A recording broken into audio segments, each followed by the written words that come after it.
लो जाई के बथानी भसुरा के रहे एगो अलग फूटानी।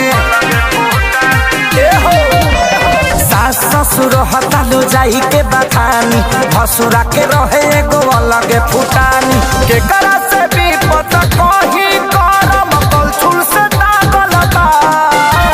के करा से भी पता कही करम कलछुल से दागल बा। हतार दारू पिए में पागल बा देवरो चोली रंगे में लागल बा। हतार दारू पिए में पागल बा देवरो चोली रंगे में लागल बा। देवरो चोली रंगे में लागल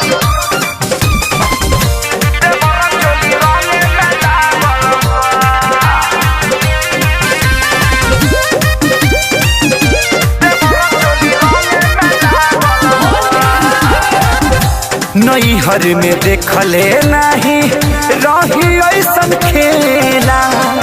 ससुरा में बाटे सखी बड़ी तेला बेला।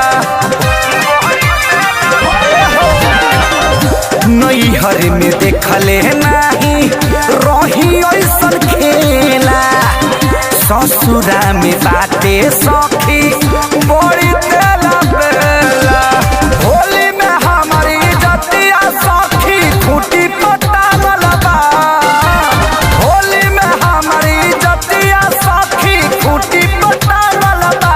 हतार दारू पिए में पागल बा देवरो चोली रंगे में लागल बा।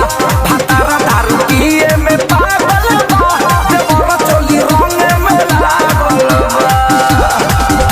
देवरो चोली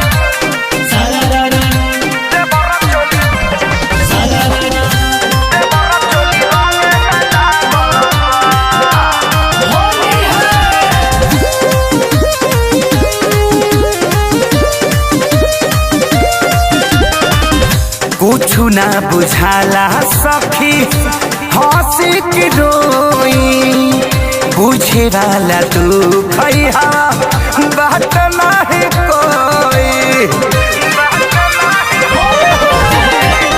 कुछु ना बुझाला सखी हंसी की रोई।